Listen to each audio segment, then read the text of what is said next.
Salutare, Brag este numele meu și eu sunt fotograf, ca și voi, și eu stau acasă, ca și voi. Noi, ca firmă, am ales această rezolvare de social distancing. Am ales distanțierea socială și momentan pentru o lună de zile avem activitatea oprită. Mai exact, nu încasăm. Avem o anumită parte a business-ului care încă se ocupă de muncă, deci chiar facem voluntariat, pentru că în domeniul de online, dacă construiești niște pagini organice, nu poți să nu le mai hrănești, nu poți să le lasă dispară, revenind ulterior când va fi totul bine și clienții noștri, cei ce au acele pagini, sunt într-un domeniu afectat direct de legislație. Ținând cont că avem timp, noi acum testăm, ne așezăm workflow și încercăm să ne punem tot mai mult la punct pentru a începe să muncim într-o lună cu situația actuală de față. Considerăm că rezolvarea este social distancing-ul, dar împreună cu munca, cu revenirea la muncă. Și eu sunt fotograf de eveniment și am pus rău în față, m-am conformat cu ideea că anul ăsta nu o să mai am niciun eveniment și e posibil ca mare parte nici la anul, sau cel puțin evenimentele care le știam până acum nu or să mai fie nici la anul, poate ulterior. Noi încercăm, avem deja un istoric în partea de fotografie de produs, de clienți pentru e-commerce, de partea de Amazon, de partea de restaurante, de food delivery. Încercăm să creăm tot mai mult. Avem o structură închegată pentru partea de conținut, pentru partea de online, pentru partea de management online, pentru partea de ad-uri, grafică, text și copyright. Încercăm să creăm o umbrelă mai mare, nu doar să venim doar cu pozele. Norocul nostru că suntem relativ pregătiți și avem un istoric în tot ce e în spate. Am lucrat în mod real pentru clienți real pe comercial și avem un istoric și un workflow pus la punct și obișnuit și testat de noi și crescut împreună cu clienții. E veridic. Eu creez astăzi un clip tutorial. Am decis să vă arăt o tehnică care eu o folosesc cam în 90% din cazuri, într-o măsură mai mică sau mai mare, o tehnică de fotografiere care își pune amprenta în editare. Fotografiez pentru a edita într-un fel anume. De ce fac asta? Consider că e mult conținut acum pentru fotograf, pentru noi în online. Cu toții transmitem și share-uim informație, ceea ce e bine, dar nu găsesc informație în mod direct să ne stimuleze creativitatea. Găsesc foarte multe discuții ipotetice, foarte multe discuții pe material de nuntă. Pentru mine nunțile momentan nu există, nu sunt și încerc să mă plasez rapid pe altceva. Încerc să plasez focusul și gândul pe partea de fotografie comercială, de asta am ales să vă arăt o tehnică pe care noi o folosim de câțiva ani în partea de fotografie comercială și o folosim cu succes. De ce vă arăt această tehnică? La bază cam în toate fotografii, se regăsește cam în toate fotografiile noastre. O folosim pentru că e foarte, foarte simplu de realizat, cu câteva clicuri, dar e foarte, foarte fantastică că poți scoate mult mai mult material diferit din câteva imagini, din aceleași poze. Plus de asta, e o tehnică care îți reduce foarte mult costurile de producție și costurile de aparatură. Pentru că această tehnică pe care o să vă arăt înseamnă a fotografia cu un singur blitz și a face fotografie de studio ca și cum ai fi tras cu 5, 6, 7, 8 blitzuri.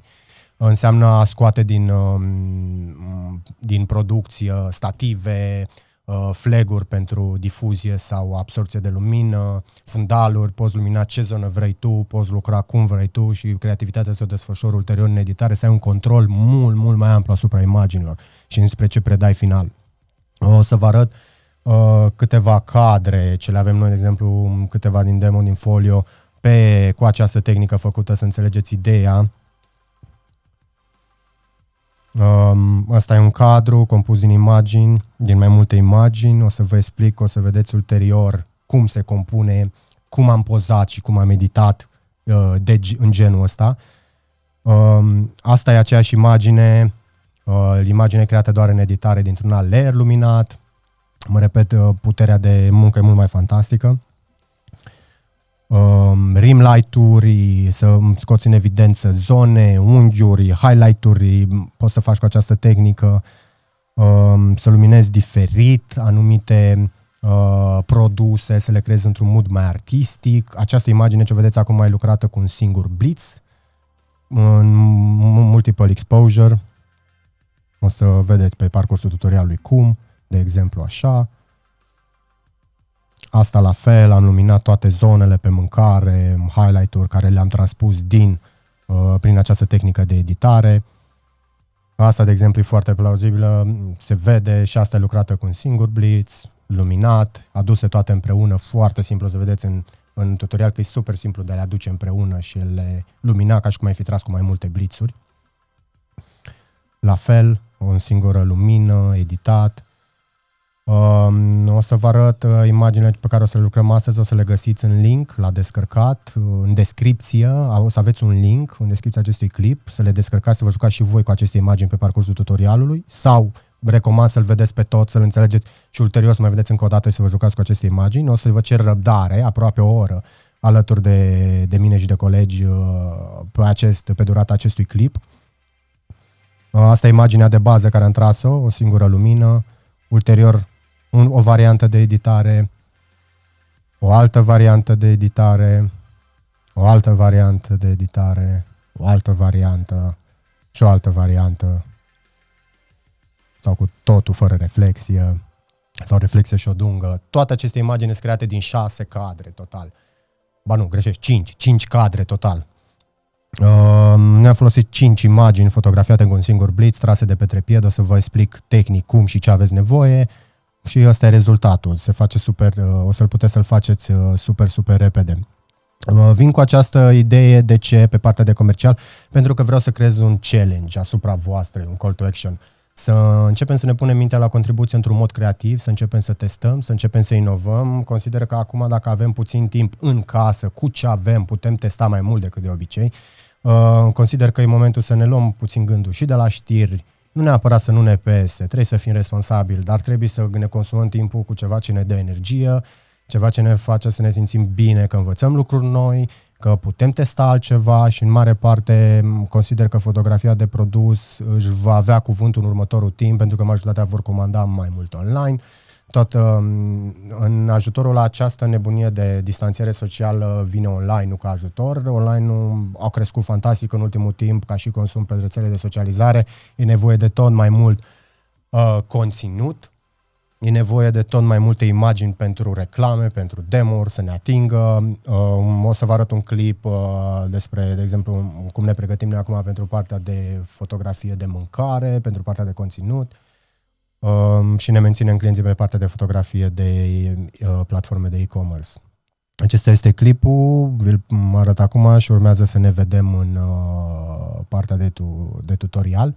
Mă repet, e un challenge, aștept să faceți imagini de la voi cu această tehnică. E un challenge atât către voi ca fotografi, cei care vreți să creați ceva, mă puteți căuta, îmi puteți trimite imagini, putem să share-im pe orice grup, să le vedem. Ideea că e un challenge și către cei care acum transmit informații online, atât despre eveniment sau orice, să încercăm să transmitem cu toții mai multă imagine reală, tutoriale, măcar fiecare o tehnică ce o folosește, să o explicăm și să o arătăm cum o facem. E mult mai ok decât să avem doar discuții ipotetice și doar teorii, pentru că de multe ori știm cu toții teoria e bună, dar practica ne omoară. Vă arăt clipul și ne vedem în tutorial.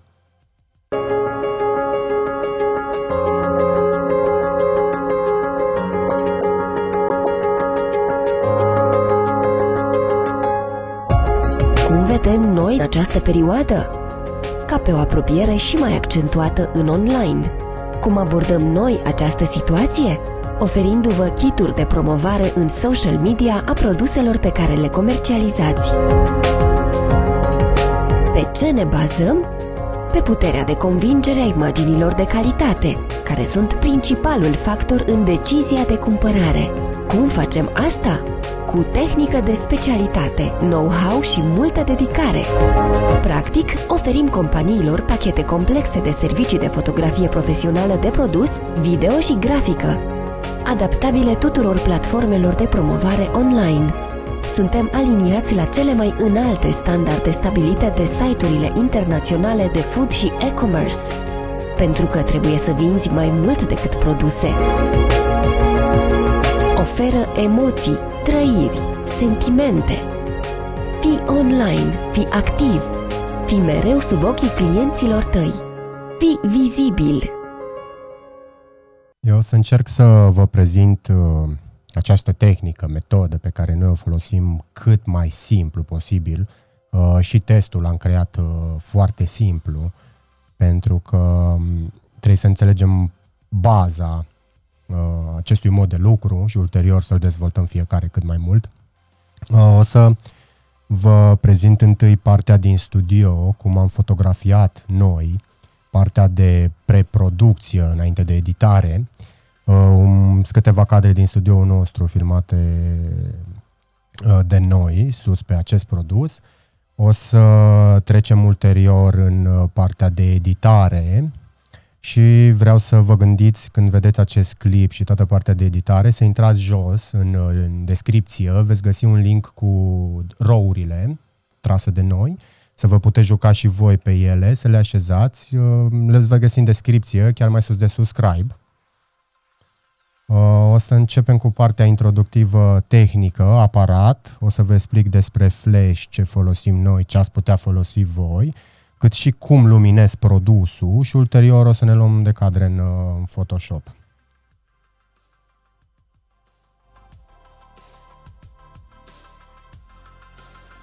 Ca și aparatură de studio, încercăm să o menținem cât mai simplu. Pentru această tehnică încercăm să folosim cât mai puțină aparatură din dotare. Încercăm să scăpăm de stative, încercăm să scăpăm de flag-uri, de tot ce încarcă foarte mult studioul și încercăm să menținem cât mai curat. În primul rând avem nevoie de un aparat foto, clar, aparat foto cu o lentilă, clar, și montat pe trepied. De preferat să nu se miște aparatul foto pentru că tragem mai multe cadre ce le vom suprapune în același loc. Ne interesează un transmitter pentru a comunica cu blitzul. Ca și idee, noi preferăm să tragem mult la 200 de mm sau o focală cât mai mare. Ne ajută să menținem foarte bine geometria unui produs, mai ales produse care au geometrie complexă. Sunt foarte tridimensionale, cu cât focala este mai mare se aplatizează tot ce înseamnă construcție geometrică și ne ajută foarte mult să nu deformăm imaginea produsului, plus că ne ajută să creăm perspective diferite, adică să ne urcăm cu aparatul foarte sus, să tragem dintr-un unghi diferit încât acel produs să nu fie deformat. Plus de asta încercăm să simulăm puțin și efectul de randare. În randările făcute pe calculator pentru produse, majoritatea sunt gândite și randate final sub aspectul unei lentile de zoom. Să fie produsul aplatizat și liniile cât mai perfecte. Să nu aibă deformări. Ăsta e motivul pentru care noi tragem în 200 de mm. Avem produse care le tragem în 400 de mm și încercăm să ne ducem în zoom cât mai mare. Dacă avem produse ce includ o perspectivă mai umană, le ține cineva în mână, sunt trase de aproape, acolo intervenim cu lentile wide și alegem lentila corectă pentru locul necesar, pentru cadrul necesar. Dar unde este doar produsul unitar, singur, încercăm să ne ducem într-un zoom cât mai mare. Avem un trepied, îl avem fix, tragem tethered, legat la laptop, preferăm Capture One, mi se pare cea mai bună soluție de a trage tether. Putem seta aparatul, poți să intri să vezi și un live view dacă ai nevoie, poți să faci toate setările, poți să tragi setări și să vezi poza direct cum îți iese și atunci să poți să ajustezi, să vezi cât de mult poți să scazi sau să mai pui expunere în plus sau cum să arate produsul final. Poți să creezi să tragi cu un preset care să-l aplici peste toate pozele următoare, ți-l aplică automat Capture One-ul peste următoarele poze în timp ce le tragi în sesiunea respectivă de tether și simțim că ne ajută mult mai mult decât Lightroom-ul pe partea de a trage de capture, tether capture. Viteza de comunicare. Da, și viteza de comunicare e mult mai bună, mi s-a părut mult mai real. De asta încercăm să menținem simplu. Laptopul lângă, aparatul, produsul.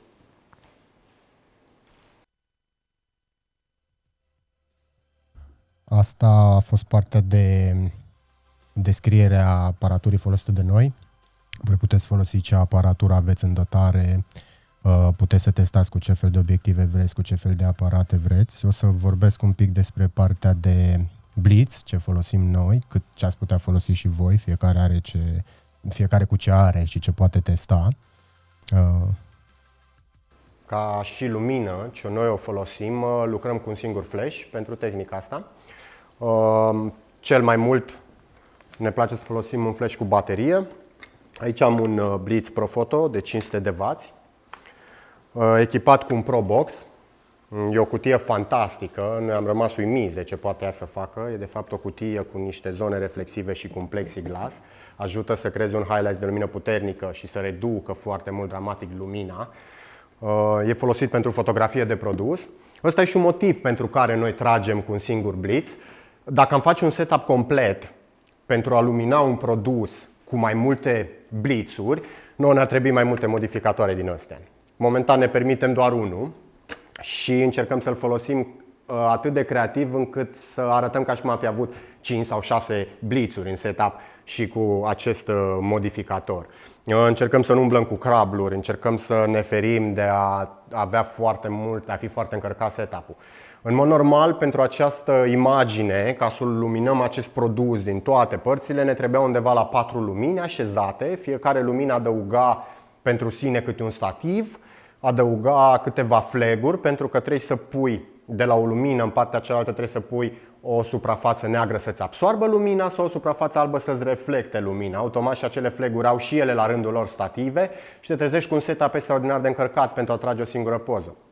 Și atunci, acesta este foarte ușor de manevrat, de ținut în mână, ne plimbăm cu el și luminăm produsul din diferite zone. Voi puteți să faceți, cei ce nu au acest modificator, poate să facă aceste fotografii cu ce blitz aveți în dotare. Chiar dacă este blitz de studio, noi înainte trăgeam de exemplu cu Godox și foloseam znut. Znutul este un modificator ce îngustează raza de lumină și o concentrează într-un punct. Foloseam Beauty Dish cu grid sau foloseam strip light. Strip light-uri sunt cele, cum sunt cele din fundal, care îți creează o fâșie de lumină și puteam picta cu ele. Ne-a ajutat, am dat de acest modificator, îl avem, preferăm să-l folosim cât de mult putem pentru că ne place. În cazul în care nu aveți lumini de studio, puteți încerca cu varianta de Blitz Speed Light. Puteți să puneți un grid pe el sau chiar să vă confecționați. Noi înainte trăgeam cu o bucată de sticlă tăiată și rămânea dopul, făceam un znut cu bandă izolatoare astupată și rămânea dopul, lua dopul jos și numai pe acolo dădeam lumina. Veți avea nevoie de Blitz, veți avea nevoie de un transmitter să comunicați cu aparatul. Noi de multe ori lucrăm în doi. Unul stă la laptop, unul luminează produsul.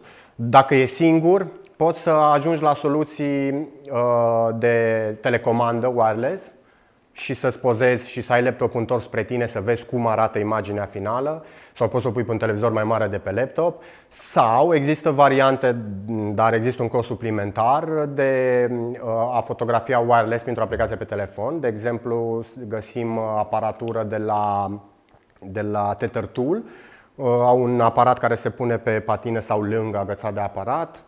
Îți sincronizează aparatul de pe telefon, vezi și preview, vezi imaginea, poți să folosești o lampă de modelare, dacă ai un blitz de studio cu lampă de modelare, să vezi exact unde vine lumina și să-ți fotografiezi singur tot setup-ul. În următorul clip o să vă arăt cum am decis noi sau ce am urmărit pe produs să fotografiem. Noi, în mare parte, știm dinainte cum am vrea să arate imaginea. Dar de multe ori ne trezim că fotografiem mai multe cadre luminate, mai multe zone, mai multe lere de lumină, pentru a le avea ulterior să ne jucăm diferit cu ele. O să vedeți și în partea de editare că din 5 cadre putem scoate 2 sau 3 stiluri de imagini diferite, fără să mai facem iar alte imagini. Cu cât trageți mai multe zone luminate de la început, cu atât aveți mai multe zone cu care vă puteți juca și să creați imagini diferite din aceleași cadre. Asta este partea de descriere, cum am văzut-o noi, să fotografiem acest produs simplu. Avem un produs dermocosmetic. Noi vrem să-l fotografiem pe un fundal negru întunecat, cu reflexie, dar ne interesează să avem marginile luminate, să avem niște highlights-uri ce delimitează față de fundal, atât pe laterale, cât și în partea de sus, cât și o linie de highlight ca să-i dea volum în partea dreapta a produsului, cum ne uităm la el, să nu acopere textul. Ne interesează să-l fotografiem pe negru pentru a putea să-l cropuim 16:9, pentru a putea crea conținut de online, plus pentru a-i lăsa zonă ce poate fi multiplicată pentru grafică. Se poate multiplica ușor, se poate așeza pe grafică, se poate introduce test și mult mai multe variante. Pe mine mă interesează să-l pozez. Voi avea nevoie efectiv de prima imagine de sus, din față, luminată, care e cea generală și prezintă lumina pe tot produsul. Mă interesează o lumină din spate ca să-i creeze un rim light, un highlight lateral să scoată în evidență produsul, la fel și în partea cealaltă și de sus. Deci avem în total 1, 2, 3, 4 imagini pentru contur și mai avem a 5-a imagine din față pentru highlight-ul de pe sticlă, să-i creeze volum. Cu un modificator sau cu acești modificatori, mai ales dacă produsul e rotund, cum este acesta, sau la sticle, de exemplu, la sticle de vin care le fotografiați, dacă vii din lateral, vom avea foarte multă lumină pe el și vom avea o zonă mare de highlight și atunci preferăm să tragem dintr-un unghi din spatele lui ca să lumineze numai conturul, la fel și în ambele părți și sus. Și vom veni din față numai pentru lumina de highlight.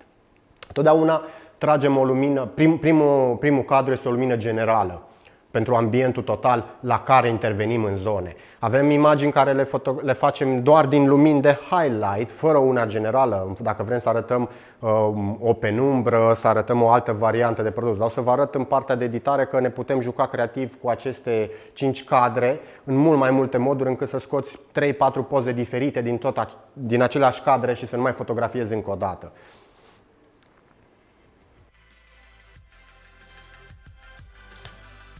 Acum o să vă arăt efectiv partea cum am fotografiat cele 5 imagini. Efectiv doar 5 imagini am făcut.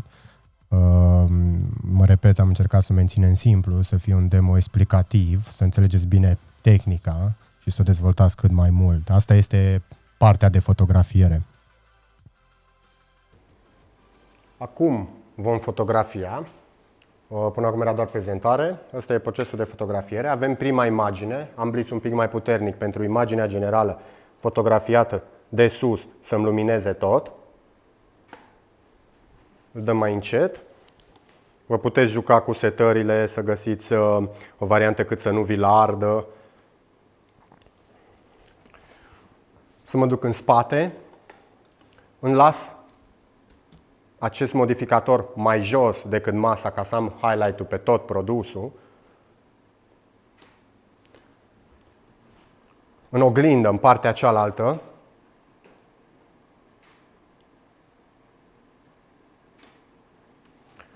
de sus, o să încerc să nu apar eu în cadru.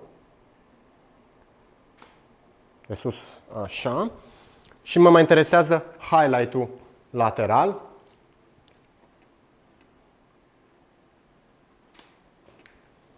Și asta este toată partea de fotografiere. Am tras cadrele, urmează doar editarea. Voi le puteți să vă uitați peste ele. Vă rog să vă jucați creativ. Cu mult mai multe zone de luminare vă puteți duce numai în suprafețe mici.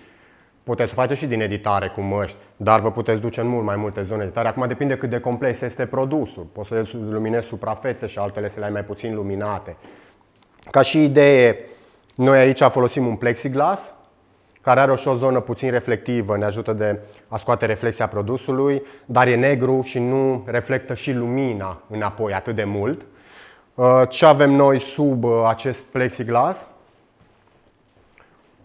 Noi pentru setup, de exemplu iau produsul, pentru setup, poftim Liviu, mersi, folosim plexiuri de diferite dimensiuni și ca să ne ajute și mai mult, să fie rapid și de ușor de făcut, noi folosim stative de orgă pentru partea de a așeza fundaluri, de a așeza plexiuri, de a așeza bucăți de pal, să așezăm blaturi fake de bucătărie. Avem mai multe stative din astea, sunt cele mai rapide și cele mai ușoare. Mergem mult pe ideea de a minimiza setup-ul în studio. Avem în dotare tot felul de stative, pantografe, avem imagini care le tragem pe fundal alb pentru fotografie de produs clean, unde punem un cort uriaș, punem toate luminile deodată, pentru că nu îți permiți și nici suma plătită pentru fotografia respectivă nu e pentru a trage foarte multe imagini sau să fie într-un scop creativ, dar pentru imaginile creative încercăm să facem setup-ul cât mai ușor și cât mai liber, încât dacă ești cu cineva se poate mișca pe lângă, se poate să aducă un efect, poate vrei să stropească cu apă, poate vrei să se întâmple altă dinamică în cadru.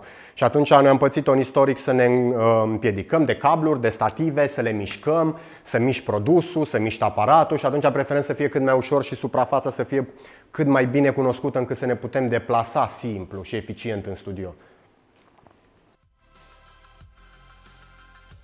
Asta a fost partea de fotografiere. Am tras 6 cadre de fapt, că la una nu da flash-ul. Se mai întâmplă. Aici avem cele 6 cadre create. 5 de fapt folosite, una era neagră. Să vi le arăt mari, să înțelegem.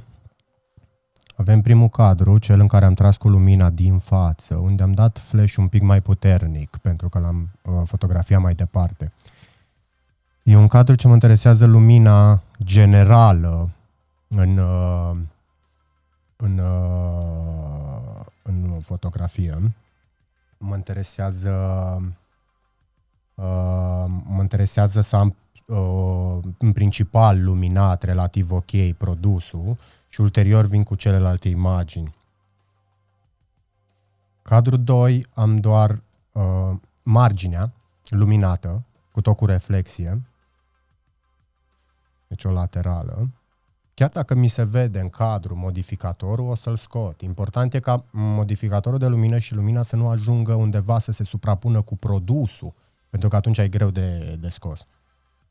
Următorul cadru în partea cealaltă, marginea, partea de sus și o lumină din lateral încât să avem o dungă de highlights pe care noi putem să o folosim. Toate aceste cadre, eu trebuie să le aduc împreună în Photoshop. Sunt mai multe variante de a le aduce împreună. Pot eventual să o deschid pe cea main, cea principală, și ulterior să vin peste cu celelalte 5 sau pot să le aduc pe toate împreună printr-un mod, se numește Load File into Stack, o să vă arăt imediat. Dacă sunteți obișnuiți să lucrați cu camera RAW, recomand să le introduceți, să o luați pe prima și să le introduceți celelalte peste, încât să aveți fiecare layer la bază, să vă puteți întoarce peste el și să-i faceți setările ca pe un RAW. Load File into Stack le încarcă, dar nu ți le face Smart Object pe fiecare. Ai o variantă să creezi Smart Object 1 cu toate împreună, ceea ce are nu e ok. Pentru că ai un Smart Object cu fișiere tot layere, nu ai Smart Object cu Smart Object-uri. Ca să o menținem simplu, o să vă arăt varianta de Load File into Stack. Mergem la File. Asta e Photoshop-ul, clar. Script și Load File into Stack. Aici avem un meniu de unde putem selecta un browser. Mă duc pe el, am cele 5 cadre, sunt CR2-uri, sunt row-uri. Le selectez și dau Open. Avem jos o funcție de aliniere automată a imaginilor, să le așez el dacă cumva s-au mișcat repiedul sau sunt mișcate. Nu recomand, de cele mai multe ori Photoshop-ul dă rateul la le alinia și încearcă să modifice și perspectiva cadrelor în așa fel încât să se alinieze mai bine și atunci ne modifică textura, modifică efectiv marginile, formele, dar dacă avem un fundal clean în spate, alb sau negru, de multe ori dă rateu. Și atunci prefer să le încarc normal și să mi le aliniez eu. O să vă arăt cum, e super simplu. Dăm OK. Așteptăm să se încarce. O parte ciudată că Photoshop-ul le introduce ca nume exact invers față de cum le-am tras eu. Eu am tot căutat, dar n-am găsit o metodă de a le sorta atât în meniu de Load File into Stack cât și meniu de Photoshop.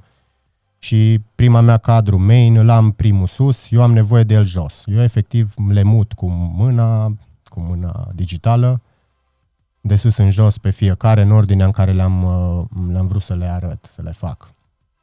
O să vreau să le debifez de pe ochiul din lateral, să-mi rămână doar cadrul principal.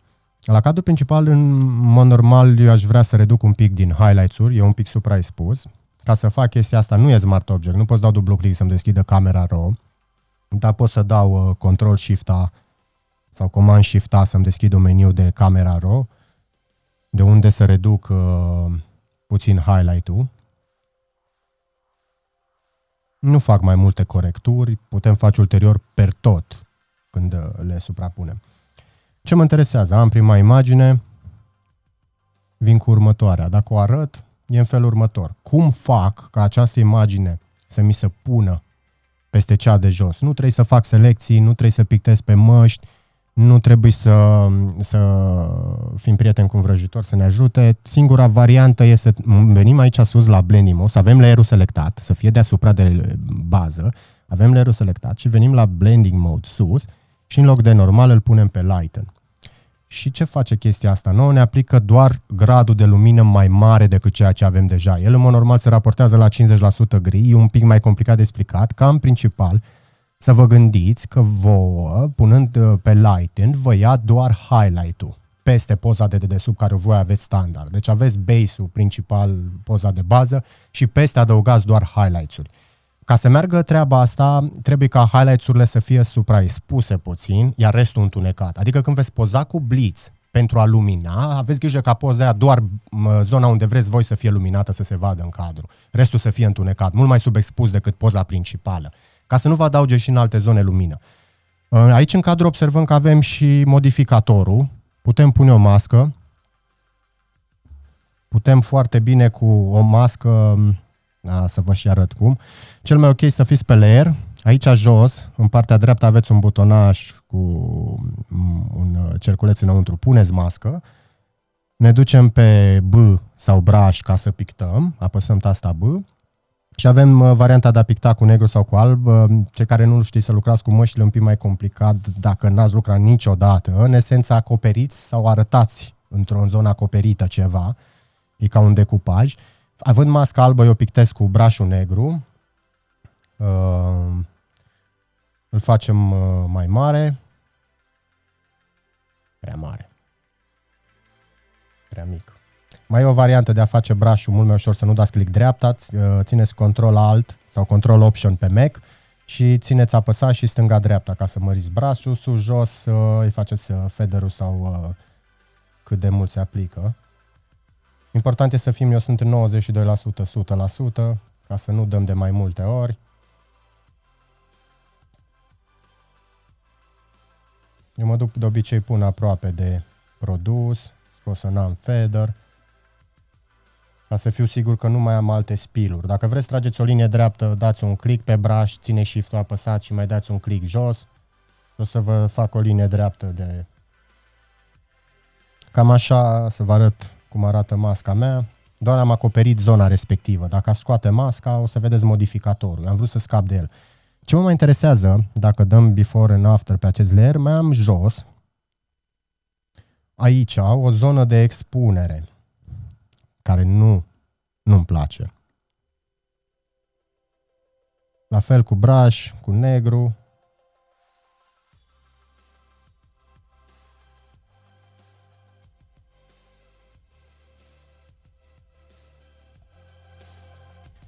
Și o să vreau să mai țineți cont, voi o să întâmpinați problema asta, în mare parte când veți lumina zone de textură care suprapun, aici pe margine o să vadă alinierea cadrelor.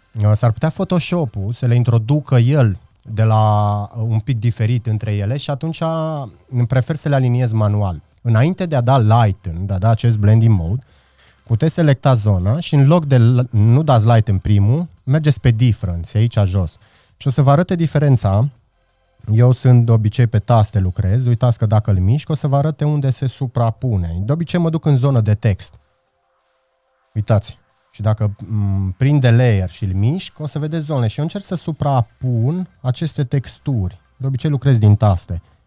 E mult mai ușor. Până nu se mai vede nicio diferență între ele, la scris. Acum le avem perfect alineate și mut de pe Difference, îl mut înapoi pe Lighten.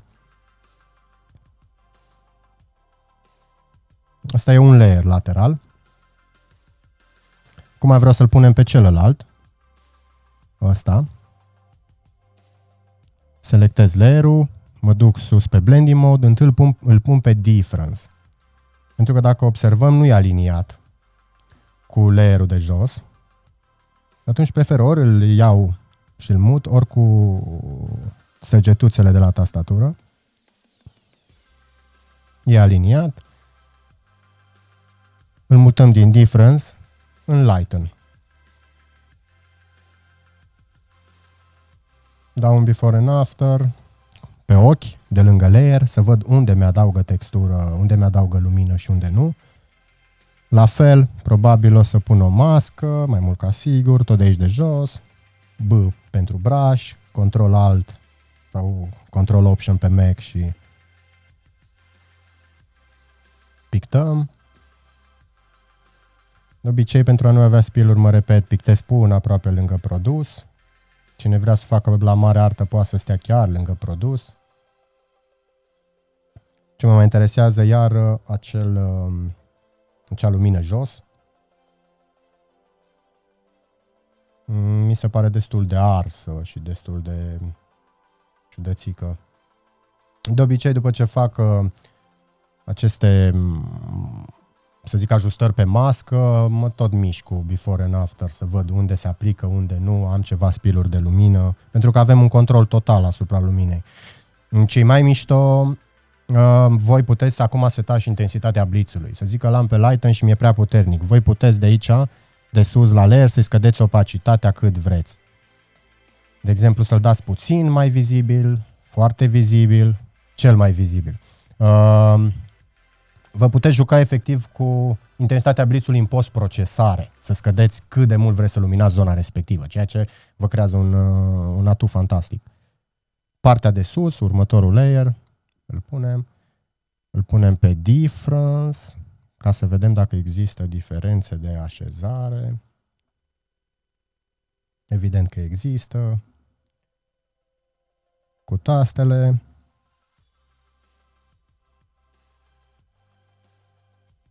Cam aici îl văd eu. Îl mutăm de pe Difference pe Lighten. Voilà, partea de sus.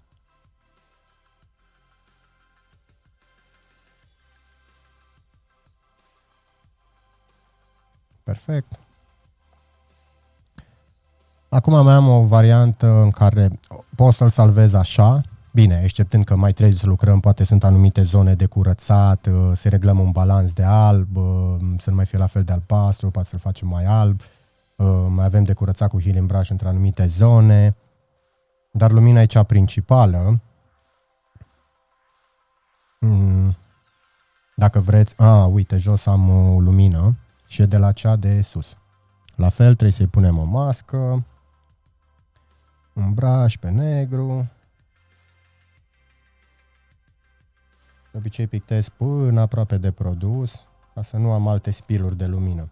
În principal, având un plexi jos, poate am mai preluat ceva lumină pe lângă. După aia mă trezesc că dacă ridic expunere sau fac un test de expunere ridicat, o să vedeți anumite zone diferențiate.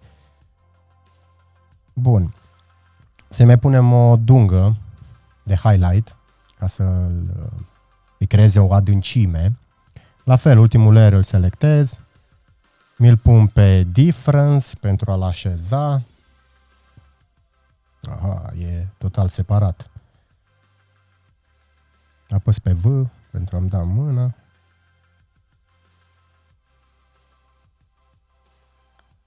Aici l-aș vedea. Câteodată e stânga sau în dreapta, depinde de voi să... există textură în plus, datorită la umbră sau ceva. Dacă aveți o lumină într-o parte, depinde de voi să-l așezați unde considerați că e cel mai ok. Puteți să-l scoateți de pe Difference, să-l puneți pe Lighten și să vedeți după aia. De exemplu, îl mut acum pe Lighten și mie efectiv mi s-a aplicat doar acea bandă.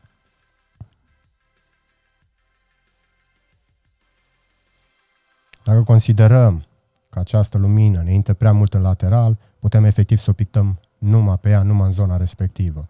Mie îmi place cum creează lumina dintr-o parte, clar mai avem de lucru în zona asta, are o impuritate, zona asta nu-i lumina perfect, pune jos. Cel mai ok de multe ori o mut din stânga în dreapta, să o suprapun la fel, sau cu un clone stamp. Asta e partea Normal, o să salvez un PSB. Ca idee, nu mai lucrez de vreo 3 ani cu PSD. Numai cu PSB. Mai există și o setare în preferințe ca Photoshop-ul să nu mai arhiveze memoria temporară pentru PSB și automat vă ajută, ocupă mai mult fișierul, dar se mișcă Photoshop-ul mult mai bine când aveți un history state mare. Astea sunt niște funcții de automatizare de Photoshop, poate o să le vorbim cândva dacă există interes, pentru a-ți crește performanța programului să-ți meargă mai bine. Eu am de multe ori folosesc la produse tehnica asta și am câte 30 de layere peste cea principală. Mă trezesc că de multe ori cea principală e un HDR făcut cu flash. Știu, sună ciudat, sunt puțini care fac asta. Fac HDR din 7 cadre minim în care am un singur flash sau 2 flash-uri și modific lumina pe ele, o cresc și fac un HDR cu lumină de flash la care adaug lumină făcută în așa fel cum am făcut acum cu light painting, trasă mult mai subexpus și să se vadă numai lumina unde cresc highlights-uri, ca să o pun pe lighten. Această tehnică merge și cu lumină naturală. Puteți fotografia afară ceva lumină naturală și în anumite zone să fotografiați cu flash. Dar trebuie să aveți grijă că acele fotografii cu highlights-uri trebuie să fie foarte subexpuse și doar highlights-ul să fie în principal vizibil, încât să-l pui pe blending mode, pe lighten și să aplice în zona respectivă. Se folosește foarte mult la arhitectură, să luminezi anumite zone, la fotografie de produs. E foarte dificil când ai ceva în mișcare, atunci prefer să fac mai mult blending în Photoshop, să-mi creez cadrul principal cu lighten și după aia să aduc modelul și să-l transpun în acel cadru, fără să mișc trepiedul. Transpune munca pe trepied, dar o facem mult mai ok cu un singur flash. Și cum ziceam, cel mai mult contează că ne ajută să creăm mai multe tipuri de imagine din ce avem. De exemplu, dacă eu acum, jos, pe primul layer de bază îl scot, avem total alt tip de fotografie. Observați? Doar am scos layerul de jos. Uitați-o. Putem și să... Haideți să le salvăm temporar pe fiecare. Asta e de unde am plecat, unde am ajuns cu prima. O salvăm pe prima. New layer. JPEG. Create. 1 JPEG. Save. Asta e cea la care am plecat. Cu alt și click pe primul, pe ochiul de jos, mi le debifează și mi rămâne numai doar prima sau le pun înapoi tot cu alt click și pe restul. Asta e la cea care am ajuns noi, putem să o denumim JPEG, putem să o denumim varianta 2, deși asta e varianta prima, aia era doar before. Scoatem cea principală, avem total altă adâncime. O putem numi, sunt în JPEG 3, doar să trec în JPEG, o putem numi 3. Asta putem să o salvăm și fără acel highlights lateral, încât să avem doar forma sticluței.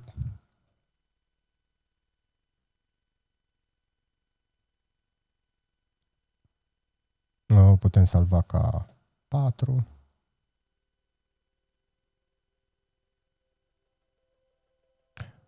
Putem așeza asta, dar putem scoate lumina laterală, cea de sus, sau putem să scoatem lumina din dreapta sau lumina din stânga. Și putem să o lăsăm doar cu lumina dreapta sau sus. Sunt variante. Mai e o variantă, de exemplu, în care pe cea de jos, de exemplu, scot ambele, rămâne asta și vreau de aici să creez un highlights. Atunci mă duc pe cea principală, o bifez, îi pun o mască neagră cu alt și click pe mască și pot picta eu cu brush într-o anumită zonă, de exemplu cu un feather scăzut, dacă îi vreau să-i fac o dungă. Invers, cum pictam cu negru pe negru, mai pățesc des. Și am făcut o dungă. Evident o să scot să nu se vadă în... Dar cât de cât haideți să fie vizibil logo-ul. Cam aici ar fi o...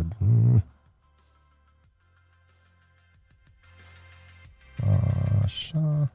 Undeva aici. Tot nu e chiar tot. Puteți să vă jucați cu gradiente, e mult mai simplu. Super ok. Ce mi-ar plăcea efectiv să scot din restul. Scot feather-ul, adică se aplică și pe fundal. Pentru că cele sunt mai întunecate decât poza de fundal.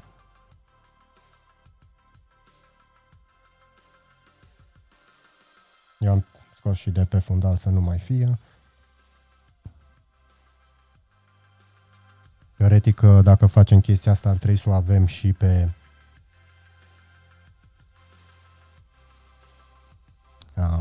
trebuie să-i punem feather.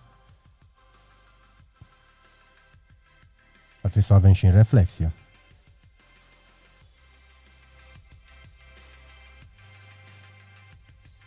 Mai sus.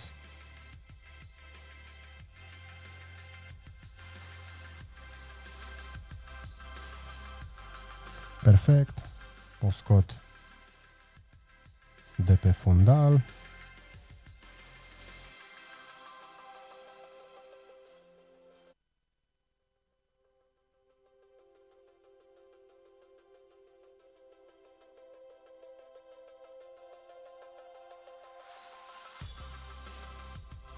Observ aici. Da. Trebuie să venim cu masca mai lângă subiect. Asta e cea mai din mare editare. Putem să o salvăm așa. JPEG. JPEG 5. Save. Vreți să nu aveți, de exemplu, partea de jos, să nu avem deloc reflexie și să existe doar produsul, putem să facem în felul următor. Sub bază creăm un layer jos, gol, îl umplem cu negru.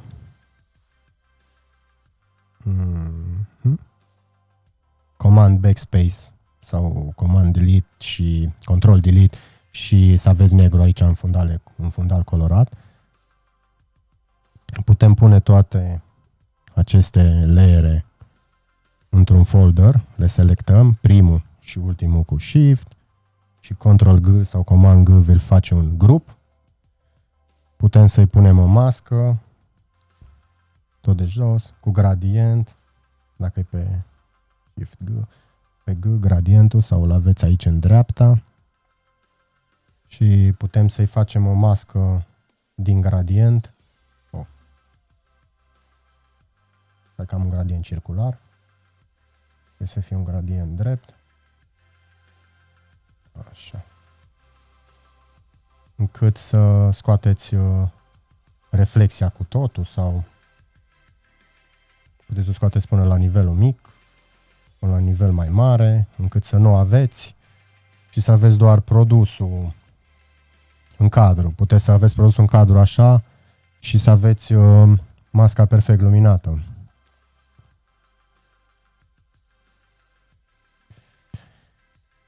Salvăm JPEG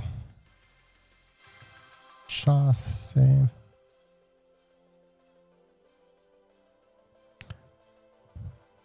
A salvat și fără masca asta pictată și cu produsul luminat. Pot să îl salvez 7.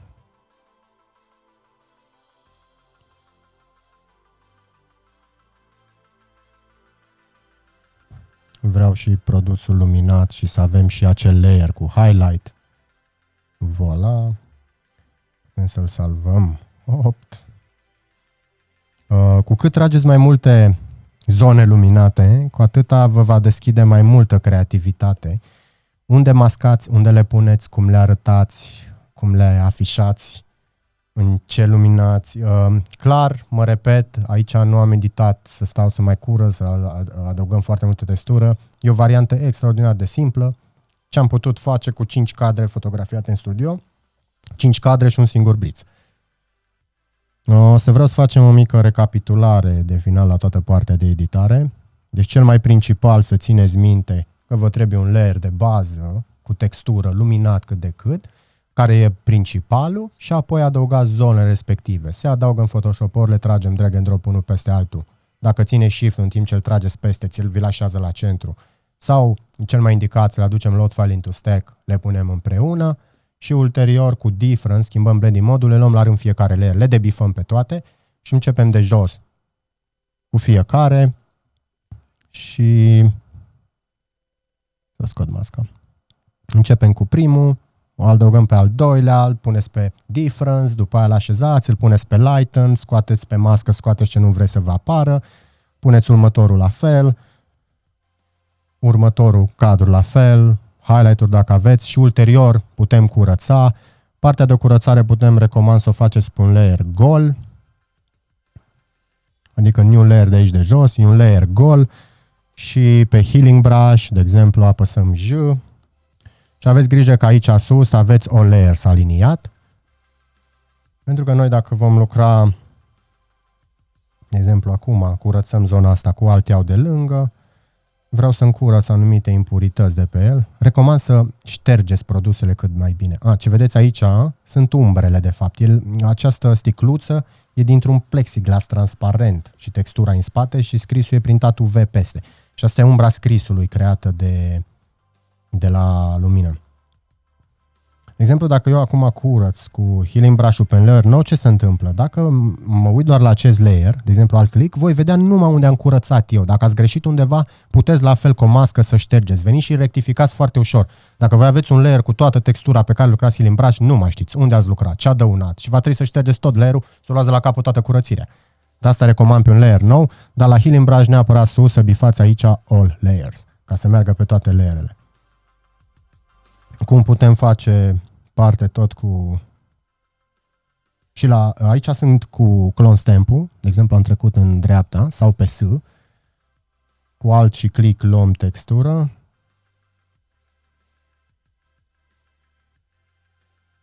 încât să refacem acea linie. Observați că nu e aceeași luminozitate, nu e o problemă, scad opacitatea de aici undeva, eram la mult, scad de la 10-15, fac un layer mai mare, am grijă să am fader, să nu fie foarte dur și îmi preiau de aici și încep să mai luminez. Chiar și peste scris un pic.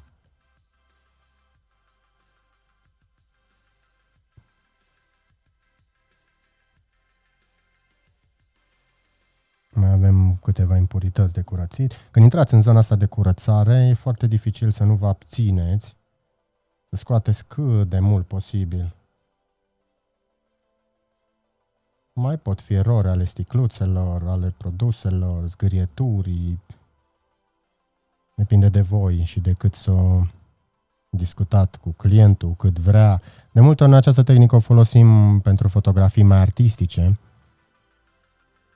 și atunci preferăm și calitatea lor să fie mai bună. Nu sunt ca acele fotografii pe fundal alb pentru platforma de e-commerce. Majoritatea sunt fotografii pentru social media conținut. Preferăm să le tragem pe portret ca să putem avea un 16:9 creativ pe înălțime și preferăm să avem fundaluri gri sau negre sau să fie seamless fundalul încât poate fi modificat, mărit în dreapta pentru a fi pus pe un banner pe site unde aduceți grafică, înălțat pe portret pentru a crea o zonă de text sus sau jos pentru partea de story de swipe. Avem nevoie de multe ori de o zonă care se poate multiplica. Ca să fiți mai creativă, puteți juca, faceți GIF-uri cu ele, de exemplu, să apară și să dispară aceste lumini. Puteți să le transpuneți ori în GIF, ori într-un video, puteți să vă jucați cu ele. Deschide o posibilitate mare de creativitate. Recap la recap, recapitulare, layer peste layer, cel de bază jos, pe difference ca să le așezăm și pe lighten ca să le luminăm. Asta e singura chestie, eu vă provoc pe voi acum mai departe să încercați, să vă luați orice bliț aveți în mână, orice obiectiv. Noi mă repet, sus trăgeam cu 200 mm, nu aveți 200 mm, trageți mai puțin, aveți mai mult, puteți trage mai mult. Ideea e să înțelegeți tehnica de a lumina. Puteți încerca să faceți pe tripie de afară în lumină naturală, vă gândiți, trageți expunerea normală și începeți să luminați zone și le așezați pe lighten, vă pozați camera, casa, apartamentul, toți stăm în casă toți acum. Puteți începe să testați efectiv cu ce aveți, vă trebuie Bliss, transmitter, trepied, aparat și telecomandă. Și Photoshop-ul, evident. Necesită multă muncă, noi îndrăgim această tehnică că e foarte creativă, cu atât de puțin efort și cu un mic cost, un singur blitz, un aparat și un trepied, putem să tragem mult mai multe tipuri de cadre, ne putem juca mult mai mult, iar ceea ce poți să faci în digital cu acele imagini sunt mult mai fantastice. Pentru că ulterior ne-am trezit că veneau clienții, îmi place, dar nu vreau lumina aia pe marginea aia acolo. No, ce faci? Trebuie să pozezi iar de la zero când avem un setup fantastic așezat cu multe stative, cu flag-uri, cu blende puse, toate așezate ca să-ți dea bine într-o poză și vine clientul și zice nu vreau acel highlights. Ok, la noi e simplu, am venit, nu vrei highlights-ul, bine, l-am scos, ia lasă-l fără. Da, atunci uite Hill.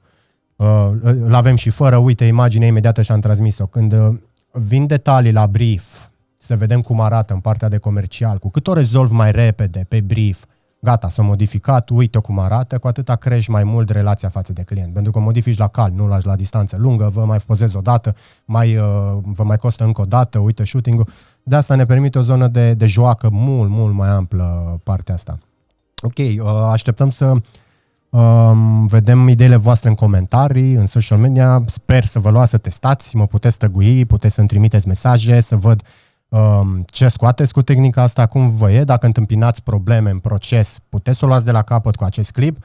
Vă repet, găsiți aceste roule, le veți găsi jos sub acest clip în descripție. Nu uitați dați subscribe și ne auzim pe online. Orice întrebare, sugestie, îmi puteți scrie. Mersi pentru timpul vostru acordat.